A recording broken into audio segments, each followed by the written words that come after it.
Wow, I am still getting used to all this technology and microphone and the levels and all that kind of stuff. But we're figuring it out, and appreciate your patience and taking this journey with me. So, anyway, this is Beezy Stream of Consciousness. This is episode 5. Today is May 23rd. It is Thursday in the year of our Lord 2024. We got a lot to continue to talk about. Episode 4 was all about my insights into the automobile business. I'm not going to revisit too terribly much of that, just to let you know, for those of you tuning in for the first time, in my previous life, I was in the automobile business for 43 years. I did everything there is to do in a car dealership, so I can speak from experience. So we had talked about the psychology of selling a car to you, the gentle listener, at a franchise new car dealership, and we made it all the way through the process up into the negotiations, and that's kind of where we cut it off. So that's where we're going to go from here, and I'll continue the journey to the next phase of negotiations. So we had talked about the presentation of the numbers by the salesperson to the customer. At some point, the customer is going to do one of two things: either they're going to agree to buy the car at a particular figure, or they're going to walk away for various and sundry reasons. So we had talked about reasons why they would walk away. We can condense all objections down to one of three things. It's either the man, the money, or the machine. Either they don't like the salesperson, they don't like the dealership. That's the man part. Or it can be the female. It can be a woman. A lot of sales ladies are becoming more and more prevalent in that business, which is a good thing, and I strongly encourage it. It is a very lucrative profession, and since you notice that a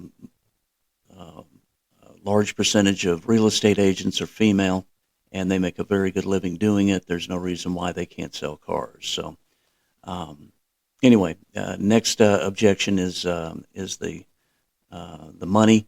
And obviously, if you're looking for a $300 payment and you're being presented $700 payments, that's a legitimate objection.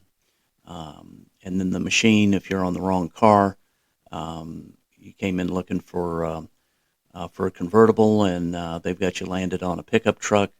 Obviously, that's going to be a problem. So, but for our purposes, for our discussion today, let's keep our eye on the ball, and let's assume that we did come to terms, that the customer and the house have agreed to buy the car at a specific figure.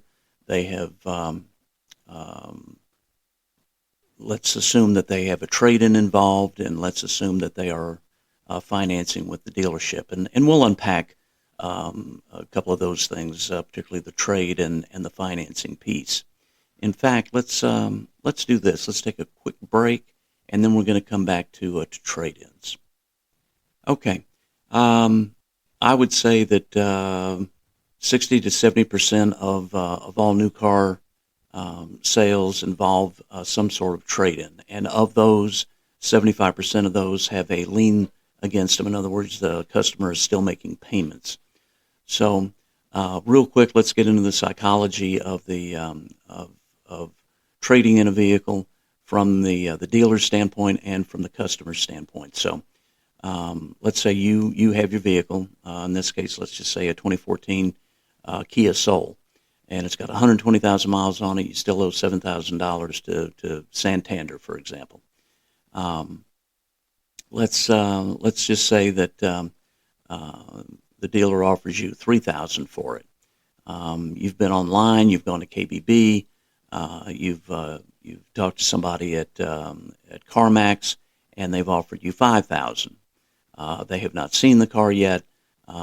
This is either done. You've either done this on the phone. You've described the vehicle, and or let's say that you've done it through one of their online widgets where you can put your VIN, your miles, the general condition of the vehicle, and then it spits out a value that is subject to visual appraisal. That is a key phrase, subject to visual appraisal. Until somebody actually puts hands and puts eyes on a vehicle and then puts a number on it, anything prior to that is just conversation.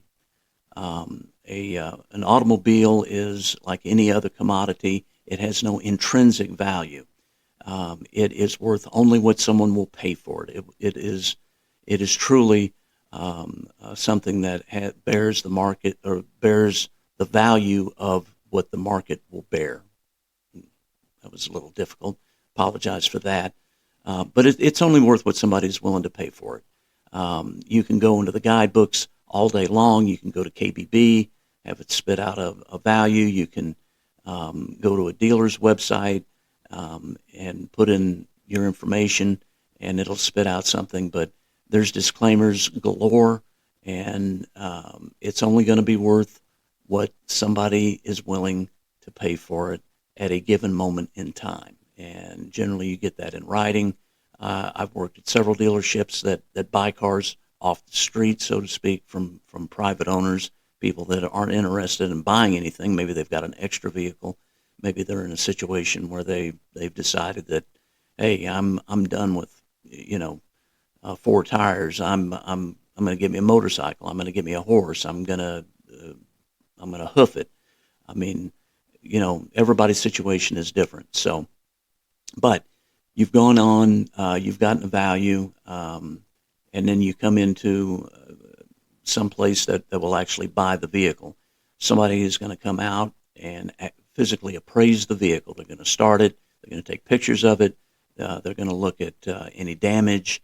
They'll also look at the Carfax. The Carfax, that is a good tool for everybody to use as far as, the history of a car or a truck and determining whether it's worth making a play for. It is not foolproof. In other words, there's not just this great Carfax cloud in the sky that monitors everything that's going on with your car. If you change your oil by yourself, it doesn't go on the Carfax unless you're an ASC certified garage or a dealership. If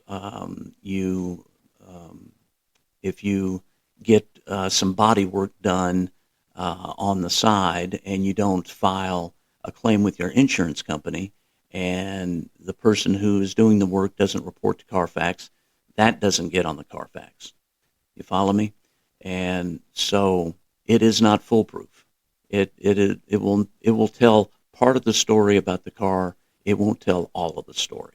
It's still, nevertheless, a good tool to use, and it's definitely worth making sure that whatever you're buying, if it's a pre-owned vehicle, that you look at the Carfax. It will give you an insight into the history on that car, and something that we didn't have for many years, and I welcome it being part of our deal now. So anyway, the trade-in aspect, it's gotten more complex for new car dealers because they have a lot more competition.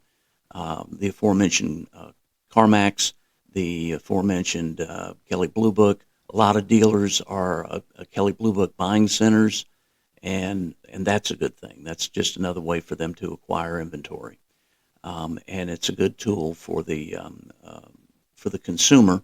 Again, it's not foolproof. I mean, these are guides. Until somebody actually appraises a vehicle and says, I will give you X number of dollars for your car, it's all conversation. So just bear that in mind, and also realize that in Texas, you get a sales tax credit when you trade in a vehicle that you own. The idea being that you've already paid sales tax when you bought that car that you're trading in. And so on the whatever the reduced value is today, they'll give you a credit for that, and it's at the rate of 6.25%. So using very easy math, let's say that you're looking at a $20,000 vehicle. You're trading in a vehicle that the dealer's willing to give you $5,000 for. You are going to pay sales tax on $15,000. The $20,000 minus the $5,000. If you did not have the trade, you would pay sales tax on the entire $20,000. Hopefully you're following me on that. It's a pretty straightforward arrangement. And so if you choose to sell your vehicle privately or sell it to a third party, you forego that sales tax credit opportunity. Okay. Also, the convenience factor of going to the dealership and trading the vehicle in means that they will handle, if there's a lien against it, they will handle the paying off of the lien.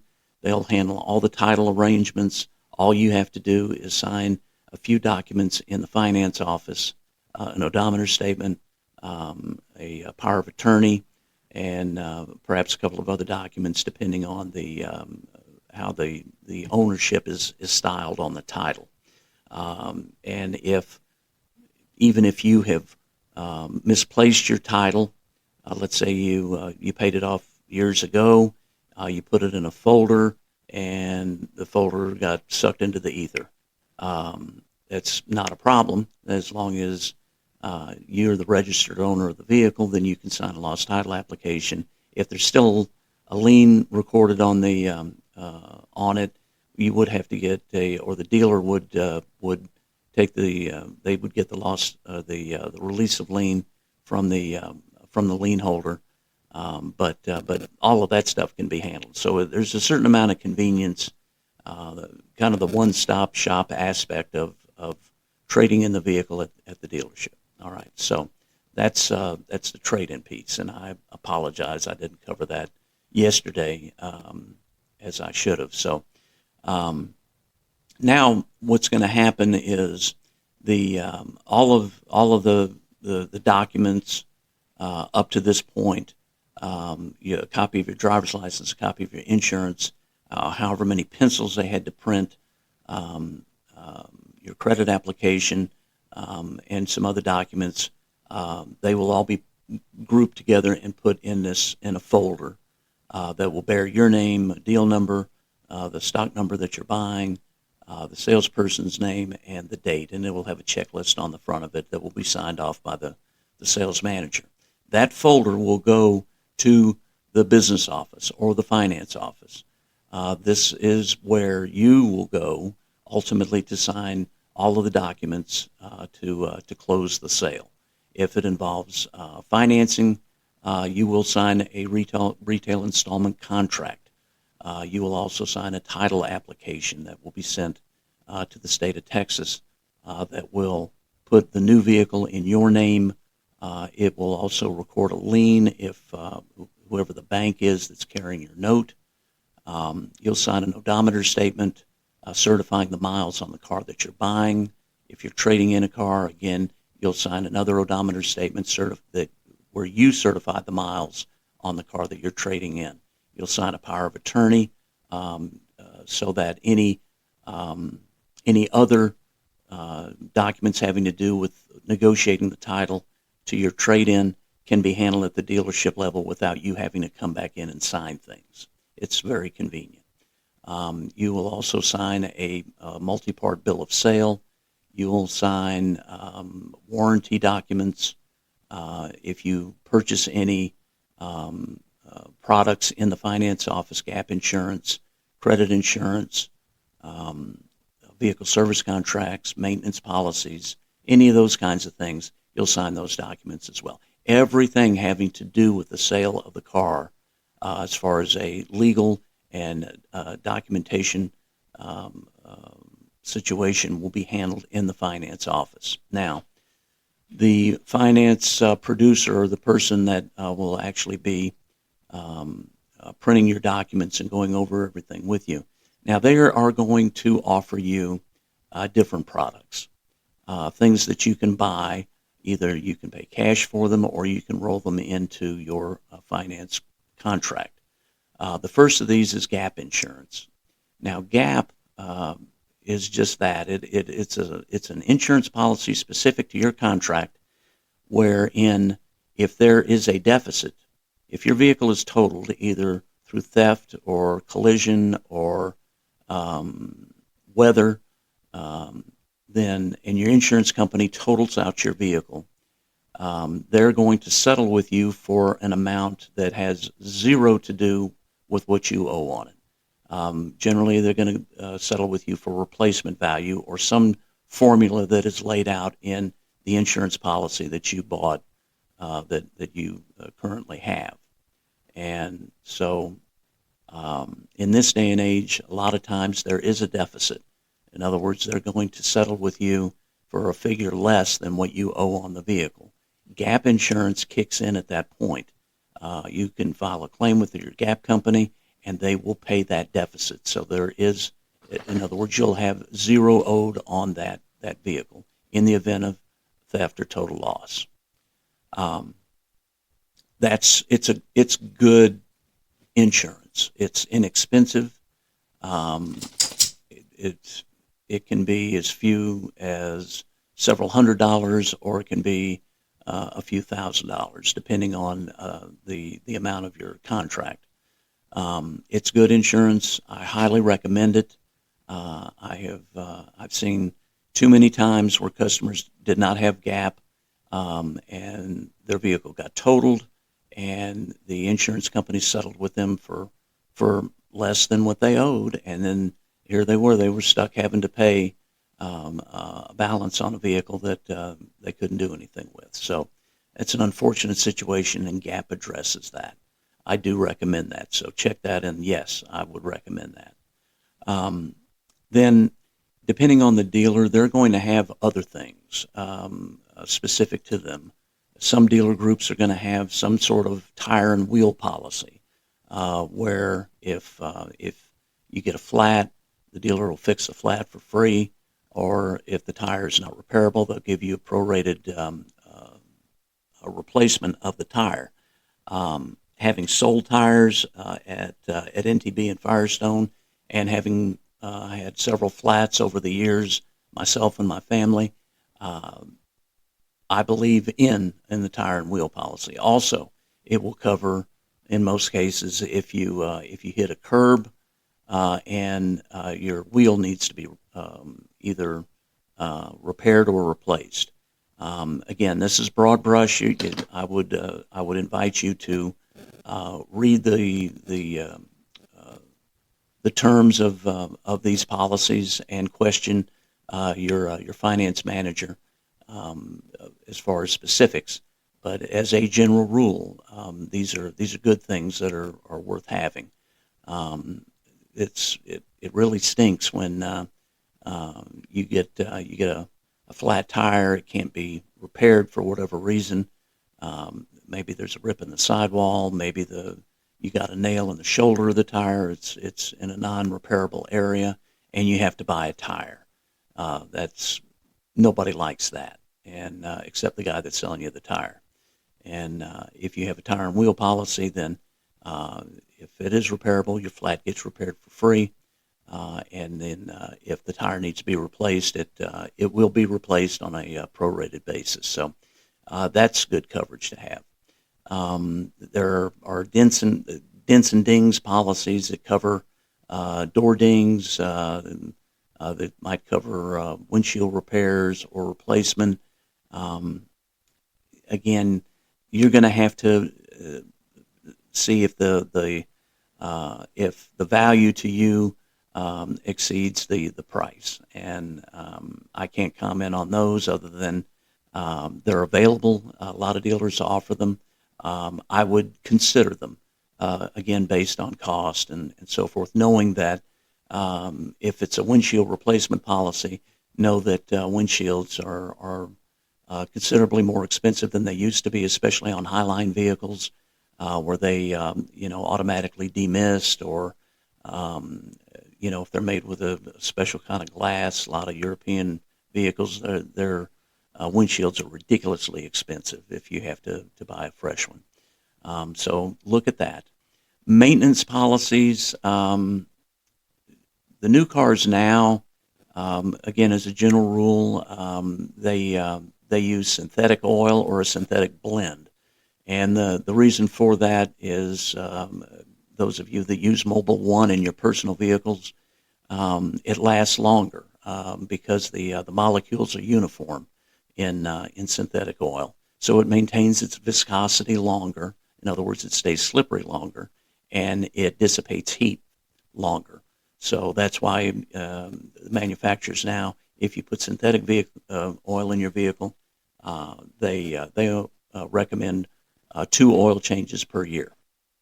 Your maintenance policies that you can buy from a dealer will pay for those 2 oil changes. It may be a 2-year policy, a 3-year policy, so that can be 4 to 6 oil changes at $80 to $100 a pop. I don't know. You just have to weigh that and look at the value versus the cost. So in some cases, if it pays for things other than oil changes, I know they'll talk about multi-point inspections and tire rotations. As a general rule, you can get those included with your oil changes at Jiffy Lube. Sorry, guys. I'm only here to tell the truth as Beezy sees it. So, again, it's up to you, Mr. and Mrs. Consumer, to weigh the value of these things versus the cost. So, far be it from me to try to spend your money for you. Something that used to be commonplace back in the day that I haven't seen in a long time is credit insurance. That would be credit life and disability. The credit life is an insurance policy on the life of the policyholder. If upon death, it will pay off the note and whatever's remaining on the note and remit a clear title to whoever the beneficiary is. The other half of that is the disability policy. If you should become sick, injured, or disabled and you're unable to work and you've been under a doctor's care for, I believe it's 14 days, then you can file a claim and it will either make your payments for you while you're disabled or defray a portion of that. These policies have kind of fallen out of favor simply because of cost. They are expensive insurance policies for what they offer, and most customers have found that, at least on the credit life portion, that their personal insurance will cover whatever debts that they have. So that kind of fell out of favor. It may be offered to you, it may not be. I don't know. It's really not a high percentage play anymore for the dealership. So, and they want to get you in and out and have you buy the profitable things. I'll just be blunt. Other products, they may offer warranties on whatever kind of paint or interior protection packages that they offer. These are what they do is a lot of dealers will put some sort of paint seal on the clear coat of your paint. These used to be just not much better than turtle wax or Simonize, but now these are very good products as a general rule that really do seal in all of the microscopic pores in your clear coat. They do protect against UV. They protect against industrial fallout and acid rain, and they keep your paint nicer, longer.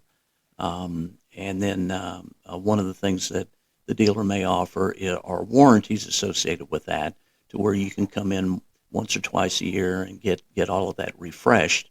They'll put a fresh treatment on there, and again,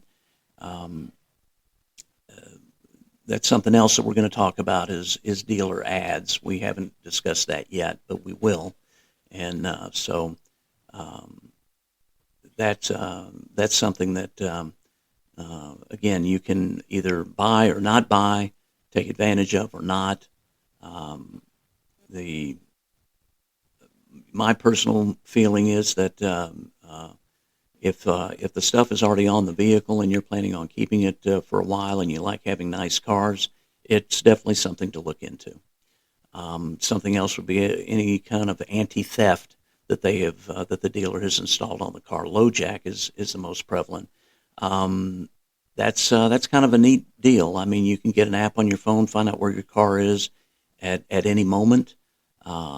If your car comes up missing, God forbid, you can share that information with law enforcement, and LoJack will work with them to help recover your car.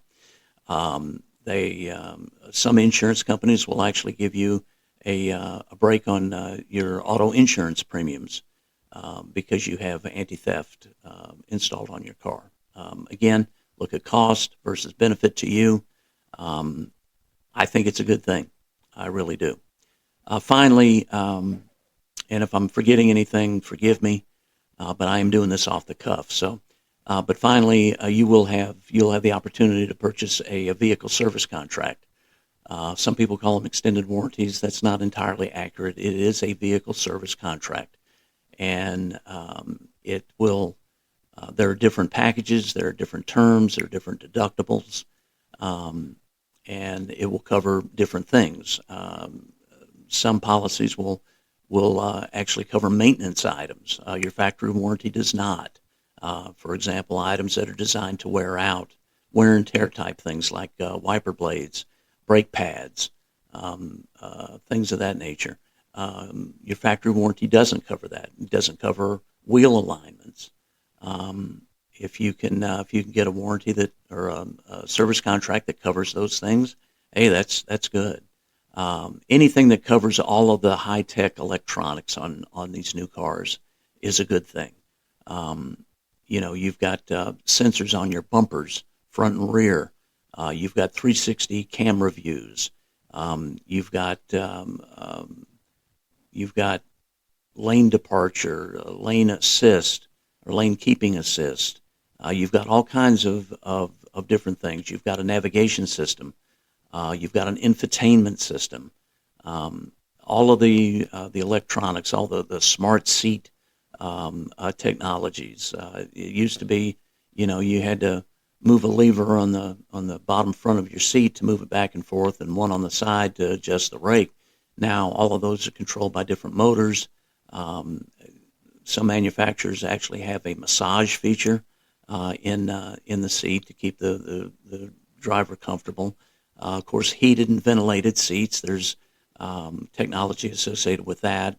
When those things fail, if it's outside the factory warranty period, you're going to have to pay to get that stuff fixed. And then, of course, all of the other things, major assemblies, wiring harnesses. You can really get into some dollars if that stuff isn't if you don't have coverage for it. So look at that. And understand that anything that you buy in well, I shouldn't say anything. Most of the things that you buy in the finance office that get attached to your contract, most of them do have a cancelable feature. You can cancel them for the unearned portion of the premium that you paid for them. So if you trade the vehicle in early, if you sell it early before the time or the miles are up, then you or the finance company can get some of that money back. Um, but bear in mind, if you buy a car today and then 2 weeks from now you decide, you know what, I didn't want that extended warranty that I bought, you can go ahead and cancel it, but it's going to come off the end of your note. Your payments are not going to change, so it's not going to adjust that. Now, a couple of things about the ads that we were talking about. Every dealer, well, I shouldn't say, I won't speak in absolutes, but most dealers will have some kind of package attached to their new and in some cases their pre-owned inventories. They'll have the price of the vehicle, and then they'll have some kind of package that they've added, and they generally add it to everything.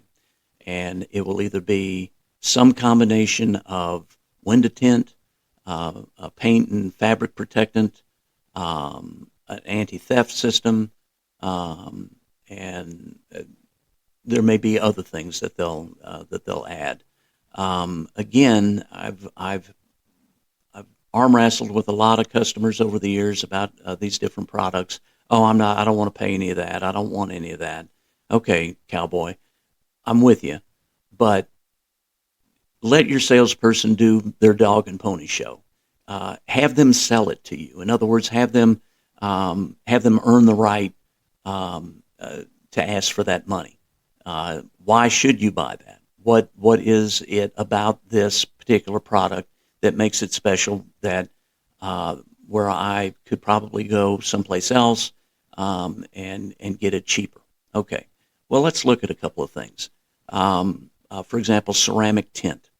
Lumar has a wonderful window tint package now that the dealers are putting on. You can buy it through other places like Car Toys and so forth, or direct from Lumar outlets, dealers. Um, but it acts as a radiant barrier. In other words, the radiant heat of the sun gets blocked by this tint that can be put on vehicles. There are several dealers that utilize it. It is a good product. Standard window tint does not function as a radiant barrier, and so um, it won't give you the same benefit of lowering the cabin temperature 30%. And in Texas, that's that's considerable. I mean, it, I've lived in Texas all my life, and our summers are brutal. And anybody who gets in a hot car in August that's been parked outside knows what I'm talking about. Especially if you've got leather seats, you grab that steering wheel, and I mean, you're going to sit there for 5 or 10 minutes until your AC catches up, if it catches up at all. And you're going to be burning your booty, and you're going to be burning your back, and you're going to be burning your hands. And we've all done it. So anything that mitigates that is worth looking at. Some of these other products, I can't, I mean, the paint protection, you need to do a little research on that, get the salesperson to demonstrate it. Some of these are really good. I mean, you can spill all kinds of stuff on your paint, and it's just going to roll right off. Um, one other thing about the paint protection, some of you old timers like me will remember the days, the Saturday mornings when you'd step out in your front yard and you'd look up and down the street and you'd see a bunch of guys with cans of turtle wax or Simonize in their hands, waxing their cars, and that was just a twice a month or monthly thing that a lot of guys did to their cars to keep the paint nice. If you buy one of these packages, uh, you won't ever have to wax your car again. It's just something to think about. It just keeps your stuff nicer longer, and it definitely would be worth the look. So um, also, again, all of your paperwork's going to be wrapped up in the finance office. Um, you know, it, there are legal disclosures that the finance producer has to make um, by law, and so they're going to go over, especially anything having to do with the interest rate, total of payments, what the finance charge is. All of that stuff is legalese and has to be disclosed. So give them a chance to do that, and don't be dismissive of the products at first blush. Let them explain what they have available. At the very end, you can always say no. No is a very powerful word. Um, as somebody who sold cars for many years, I got told no many times a day, every day. It's okay. And if you're one of these folks that gets deeply offended when somebody tries to sell you something, um, when you go when you go anywhere, people are going to be trying to close you. Um, this is a true story, but uh, somebody I know very close to me went to the dentist office, and they went in and they hadn't been to the dentist in a long time, and they were in pain. They had a broken tooth, so they get in there. Uh, the dental tech opens them up, gets their mouth open, starts poking and prodding. They do the X-rays and everything, and then somebody comes in and says, "Hey, so and so, okay, you've got all this stuff wrong. I understand you came in today to get this one thing fixed. That's $700. You're gonna need a root canal, and these other things. That's immediate. Also, by the way, looks like you've got two impacted wisdom teeth. We're going to have to extract those. You've also got three other teeth that are going to need crowns, and you also need four fillings. And then you got your mouth open, and you go, how all that? And they say, well, normally with your insurance it would be $9,500. You say, and they said, well, but today we can do it all. We can do the whole thing for $5,000. What do you say? And you're sitting there and you're in pain and you got your mouth open, and let's fix my tooth. So everybody is going to give you their version of the rocket pencil. Whether it's your dentist, whether you go to get your flat fixed at Firestone,